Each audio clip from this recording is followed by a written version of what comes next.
Welcome to beginner friends. అందరికీ నమస్కారం. ఓం నమో భగవతే వాసుదేవాయ.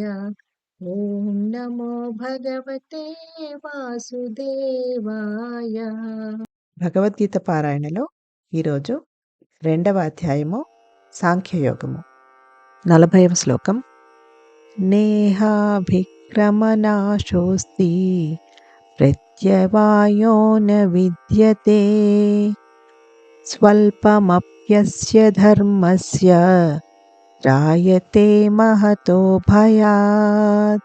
తాత్పర్యం: ఈ దృక్పథంతో పనిచేసినప్పుడు ఎలాంటి నష్టము కానీ వ్యతిరేక ఫలితములు కానీ కలగవు.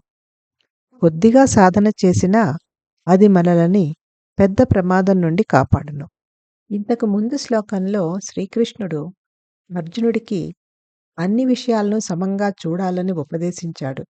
ఆ సమత్వం జ్ఞానపరంగానే కాక కర్మపరంగా కూడా చేయవచ్చు అని కూడా చెప్పాడు. ఈ తర్వాతి శ్లోకంలో దీనిని విపులీకరించి చెప్తున్నాడు కృష్ణుడు. ఏ కర్మనైనా నిష్కామంగా ఒక యోగంగా చేస్తే దానికి ఎప్పటికీ అపజయము ఉండదు, విపరీత ఫలితములు ఉండవు, అన్నీ మంచి ఫలితములే కలుగుతాయి. పైగా ఈ నిష్కామ కర్మయోగమును పూర్తిగా ఆచరించకపోయినా పర్వాలేదు, ఎంత చేస్తే అంతవరకే ఫలితం ఇస్తుంది. ఏ కొంచెం సాధన చేసినా అది మనలను మృత్యుభయం నుండి కాపాడుతుంది. మనం ఎదుర్కొనే గొప్ప ప్రమాదం ఏమిటంటే మనకు వచ్చే జన్మలో మానవ శరీరం లభించకపోవచ్చు. బదులుగా నిమ్నస్థాయి జీవజాతులలోకి, అంటే పశువులు పక్షులు వంటివి, లేదా అధోలోక జీవజాతుల్లోకి వెళ్ళవచ్చు. మానవ జీవితం మనకు ఎలాగూ వచ్చేదేలే అని భావించలేము.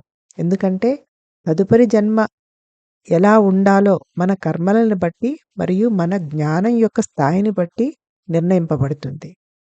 కానీ మనం ఒకసారి ఆధ్యాత్మిక సాధన యొక్క ప్రయాణం మొదలు పెడితే దాన్ని ఈ జన్మలో పూర్తి చేయలేకపోయినా భగవంతుడు మనకు ఆ ఉద్దేశం ఉంది అని గమనిస్తాడు.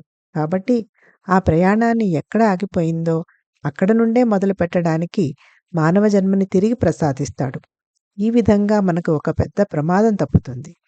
ఆధ్యాత్మిక మార్గంలో చేసిన ఏ ప్రయత్నం వలన ఎప్పటికీ ఎటువంటి నష్టం కలగదు అని శ్రీకృష్ణుడు అంటున్నాడు. ఎందుకంటే ప్రస్తుత జీవితంలో మనం కూడబెట్టుకున్న భౌతిక సంపద అంతా మరణ సమయంలో ఇక్కడే వదిలివేయాలి. కానీ యోగ పదంలో మనం ఏదైనా ఆధ్యాత్మిక పురోగతి సాధిస్తే భగవంతుడు దానిని భద్రపరిచి దాని ప్రతిఫలాలు వచ్చే జన్మలో ఇచ్చి మళ్ళీ ఎక్కడ అయితే వదిలామో అక్కడ నుండి తిరిగి పురోగతి సాధించేటట్టు చేస్తాడు. ఈ విధంగా అర్జునుడికి దాని ప్రయోజనం ఉపదేశించిన శ్రీకృష్ణుడు ఇప్పుడు మమకారాసక్తి లేకుండా పనిచేసే విజ్ఞానాన్ని గురించి ఇక చెప్పటం ప్రారంభిస్తాడు. ఓం నమో భగవతే వాసుదేవాయ.